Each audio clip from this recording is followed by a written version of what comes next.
Hey everybody, John Huber here. So the United States Department of Education has begun speaking on the whole issue of cell phones. They have sent out some information that requests that is calling on every state, district, and school to adopt policies that guide the use of student personal devices in schools. So the U.S. Department of Education is now coming out and asking all the schools and districts and whatnot to create their own cell phone policy. And in all of its infinite wisdom, the Federal Department of Education issued a 35-page document that explains or that provides a possible way to do this, right? It's called their Planning Together, Office of Educational, a playbook for student personal device policies. So I thought, the feds are at it again. They're going to provide this really nice resource to guide schools in the development of their policies. So I read through the 35 pages, and I'm not a very fast reader. It probably took me, a good half hour, 45 minutes. I can't remember, but that's a little piece of my life I wish I could get back.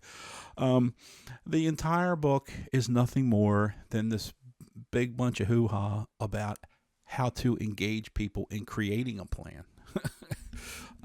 It has some really nice, there's a 3-page letter from the Secretary of Education, who is Miguel Cardona, and then it has a section on how to build your team, how to define your goals. I'm looking at here how to build collective understanding, how to gather data. Ultimately it says that there are two types of policies. There's a restricted time policy and a complete can't remember. As you can tell, this report did not sink it too well. It's like a restricted time or a complete off and away policy. But as usual, no one wants to address what are you going to do when they don't follow it. And I hate to be the naysayer, but you know as well as I do. You can, people who say, ban those cell phones, ban those. Hey, I wish we could, but guess what? There's going to be a problem. And if you are ready, willing, and able to face that problem as a school, as a system, or whatever, and you're ready to buckle up and be in it for the long haul, then I'm with you. I'm with you. But unless you're ready to do that, it's not going to happen. Because then the bottom line is every school has a policy already, folks. They have one. Look wherever you are, whatever county you are. Look in the school handbook, and you'll see it's against the rules now to use it during certain times. Everybody has a policy already. There's no school out there that doesn't have a policy that I know of. I'm sure there might be a few. The question becomes, what are you going to do when they don't follow it? There have been some really, really ugly incidents that have popped up. And if you look through my website, you'll see there's a few of them. One of them was in Florida. I think it's called Manatee County, where a girl had taken a cell phone and videoed a fight. The schools decided, hey, that's a violation. They want a video fight. They end up putting the girl in a room by herself with the SRO. Next thing you know, the SRO ends up arresting her. He ends up getting in trouble. Everybody ends up getting in trouble. That's. And then recently, in I forget where it was, they had metal detectors in the front of the school, and everyone's coming through the metal detectors. And this one kid was trying to go around the metal detectors, and the SRO kept stopping him, sending him back. After like the third time, the guy was trying to push his way past the SRO. They ended up, tackling him. Of course, the SRO starts punching the kid. He punched him like 3 times. It's all on video. Now the SRO's in trouble. The school's in trouble. They're saying, what?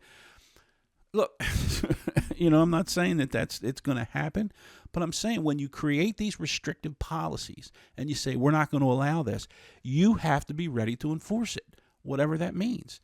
If you're not going to force it, don't have it. Or if you're going to have a lesser level of enforcement, then come out and say it. When people say, we don't allow this, okay, great. That's terrific. What happens when the person doesn't follow, right? And the first time, ask any teacher in education, ask any teacher, the first time a student does something that is a very clear violation of whatever policy that is, and he or she does not get, whatever the consequence it's lined out for, that's it. Policy done. Teacher comes in, says there's no talking during the test or you're going to get a 0. Now, that's an extreme example. I don't necessarily advocate for that particular rule, but let's say that's what the teacher says. The first time the teacher looks over and sees a kid talking and says, hey, I told you not to talk, turn around, be quiet. That's it. Policy over. Because he was talking, he didn't get a 0. Case closed. Your policy is done. That's how education works, folks, and people don't see it. I don't know what to do about cell phones. They're just, but we need to find a way to create it. These ideas of pouches, they sound great, but one kid walks in and says, I'm putting my phone in that pouch. You ain't going to put my phone in that pouch. What are you going to do? So anyway, yay for the feds. The feds have told everyone they would like them to come out with a policy, and I wish them luck. Thanks. Have a great day.